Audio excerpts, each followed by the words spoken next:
So, if you need 10 movies that are absolutely gorgeous to look at, tell you a lot about fashion and the fashion industry as a whole, and you just want to watch some really beautifully shot and edited great movies, I think this is it. Because this is not just a list for fashion designers or maybe just for fashion editors or fashion journalists, or even if you're not at all into fashion, you can watch them. They're just really gorgeous movies who will sort of educate you, take you through some very realistic fashion scenarios, very on the ground gritty events that may happen in fashion that maybe sort of shed more light into fashion apart from the glam and the glitz. Of course, there's going to be a lot of glam and the glitz, I can promise you that, but I think it's a little bit more than that. So I think that's without any further delay, I think let's get into the list. The first movie is I think it might be one of my favorite movies of all time, not just a fashion movie. And I remember the first time I saw it, I absolutely fell in love. I think it's Dior and I. It is basically when Raf Simons, when he takes over Dior and he's sort of putting together his first collection, his first couture collection for Dior, and he has only 8 weeks to do so. It is absolutely sublime. And if you know me at all, which I'm guessing you don't because it's a new channel, amazing. I think it's one of my favorite collections of all time. I think one of my top 3 collections ever. I think one of the most beautiful, thoughtful, well curated, well crafted, well designed and meaningful collections there are in fashion. I think it's really rare to find a collection like that, and this is essentially a making of that collection and how he sort of takes over the atelier and just sort of presents his collection with collaborations with ups and downs with the management and with his new team who's sort of still learning his ways. So I think it's a really gorgeous movie, and it really gives you a strong insight on how these luxury maisons work and how people with their work and just the day-to-day of what it is like to be the creative director of Dior, which is, I don't think we're going to get to see that anywhere else. I think a really wonderful movie. The next movie is the September issue. This movie basically takes you through the September issue at Vogue and sort of gives you an insight of what it takes to sort of build that issue, what it takes to sort of curate that issue. It has certain conversations with Anna Wintour and Grace Coddington. Really sheds the light on how basically the magazine is put together, edited, shot, a lot of ups and downs. Really strong. A very good look at, especially if you want to get into the whole magazine publication, journalism side of it. Okay, so the next movie that we're going to talk about is Very Ralph. It is about Ralph Lauren, the American icon, and it sort of takes you through his journey as the epitome of American fashion. How he started with rather humble beginnings, and now he's obviously one of the biggest names in fashion, I think, in America. Probably the biggest designer of all time in terms of, I think, creative and commercial. I think really, and I'm a Ralph Lauren fan. I mean, I absolutely love that brand. So I think this is a really nice sort of insight into how I think back in the day designers sort of got on their feet and what it took to really reach the heights that they are right now. Because now we look at Ralph and we're like, big shot designer, but that was not always the case.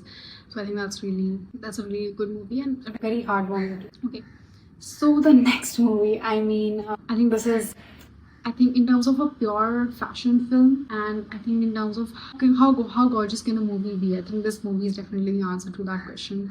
It's Franca, Chaos and Creation. Franca Sozzani was the head of Italian Vogue, and Italian Vogue, if you don't know, has some of the most iconic and controversial editorials of all time, and I think Franca was behind all of them, and she was the editor-in-chief of Italian Vogue, and was actually, this documentary was created by her son, and she has unfortunately passed away. Sort of provides an intimate look at her life, both personally and professionally.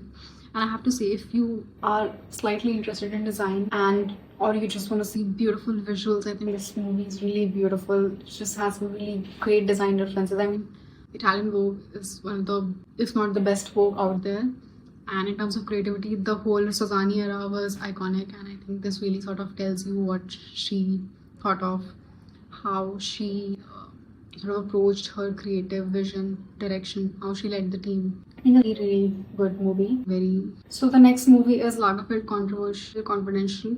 This essentially takes you through the daily life of Karl Lagerfeld, and I think it really takes you into his creative process, his home, his work, his studio, his super candid thoughts on fashion, art, culture, everything. It offers a rare glimpse into the man behind the glasses, I think, because Karl Lagerfeld is one of the biggest names in fashion. And I think it's really interesting to sort of know what he thought about, because hate him or love him, he has been pretty impactful to how we perceive fashion and how we engage with fashion, how we buy fashion. I mean, he revolutionized some of the biggest brands out there, namely biggest one being Chanel, and he has had such an impact on fashion, I think, overall. I think it really is a wonderful sort of look into the genius that he was. And I think it's really fun too. I think it's a really fun watch as well. The next one is Valentino, the Last Emperor.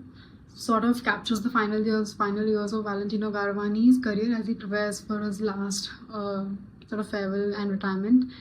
It essentially depicts how demanding haute couture can be and the emotional bond between Valentino and his partner, Giancarlo Giametti. I am extremely sorry if I have mispronounced the name, but I mean, yeah, that was my best attempt, and it sort of really gives you an insight, because Valentino is again one of the biggest brands out there, and Valentino couture is iconic. Even with the Garavani era, with the PPP Pier Paolo Piccioli era, and now with the Alessandro Michele era, I think Valentino has always been very in the news and always been under pressure in terms of what they're putting out. They're the epitome of feminine couture. So, I mean, really gives you a good glimpse of how basically what it takes to sort of deliver a collection like that. It's a really fun watch as well. The next one is Valentino, the Last Emperor. Sort of captures the final years of Valentino Garavani's career as he prepares for his last sort of farewell and retirement. It essentially depicts how demanding haute couture can be and the emotional bond between Valentino and his partner, Giancarlo Giametti. I am extremely sorry if I have mispronounced the name, but I mean, yeah, that was my best attempt, and it sort of really gives you an insight, because Valentino is again one of the biggest brands out there, and Valentino couture is iconic. Even with the Garavani era, with the PPP Pier Paolo Piccioli era, and now with the Alessandro Michele era, I think Valentino has always been very in the news and always been under pressure in terms of what they're putting out. They're the epitome of feminine couture. So, I mean, really gives you a good glimpse of how basically what it takes to sort of deliver a collection like that. Next is McQueen. Everyone knows Alexander McQueen. Everyone loves Alexander McQueen. This movie basically chronicles his life, the dramatic, the unrealistically impactful career that he has had. Sort of a lot of interviews, archives, and runway footage to highlight his impact on his career and the work that he has done, and also explore his sort of working class roots and how he sort of grew into this visionary. And a lot of his personal battles are also discussed. So I think it's really, I think if you want to know more about fashion, you need to know more about McQueen. It's a given. You just need to know all of his collections, be it Horn of Plenty, Plateau Atlantis, everything. You need to know all of that. I think understanding McQueen as a person will really sort of help you decode the often darkly, hauntingly surreal and the raw collections that he often presents. So I think this is a really good one. Okay, so the next movie is The True Cost. This movie essentially investigates the impact of fast fashion on the fast fashion workers, communities, and the environment.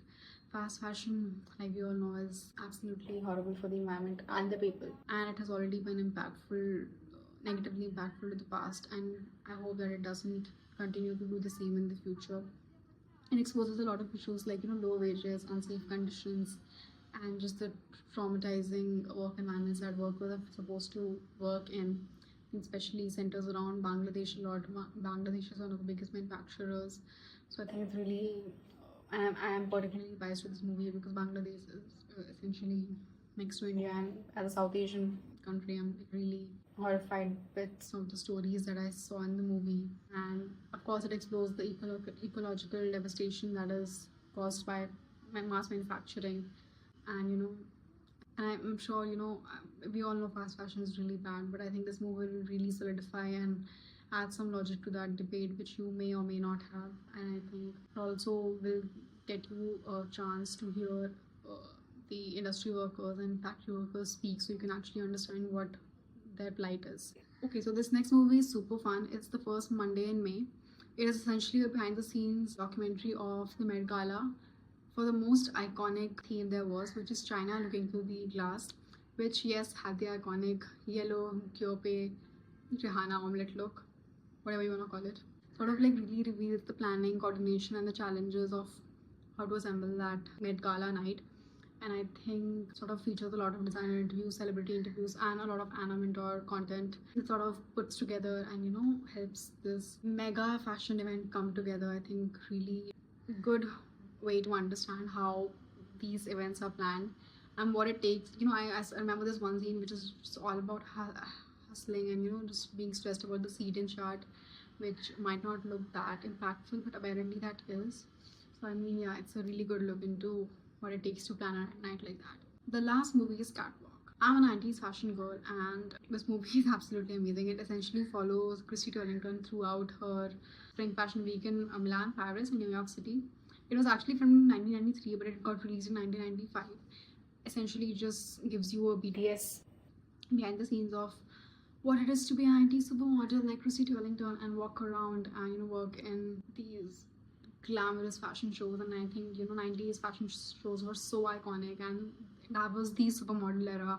There was Naomi, there was Claudia Schiffer, there was everyone, Yasmin, Gauri. It was an iconic moment. Supermodels were like supermodeling, and I think this is a great documentary to sort of get into that, get into all the things that we may not know. And it's not always fun. There are some sort of harsh look at the realities that the models and the whole industry faced, but I think it's still a pretty decent watch to sort of get into fashion more. So yeah, I mean, yeah, that was my list for all the fashion movies you need to watch. And to be honest, there are so many fashion movies, and I think these are more focused on the documentary behind the scenes to understand fashion industry better. There are a million movies who have great fashion content and fashion style, but I'm not really getting into that right now. But I think definitely watch these movies and sort of learn more about fashion. I think they have definitely helped me learn a lot more. I think movies are a great way to sort of learn info because they're less tedious than reading. Movies are great fun, and fashion anyway is so visual that you sort of need to sometimes have a look at it, and these are really good to sort of just rewatch or watch it the first time. I think definitely check them out. Let me know which one do you like, and do let me know any other movies that maybe we can cover the next time, because I'm sure I've missed a million great movies that there are. So I would love to sort of watch a bunch of new movies and maybe sort of share my thoughts on them. So please do comment all on the fashion movies that you like. And yeah, till next time, bye.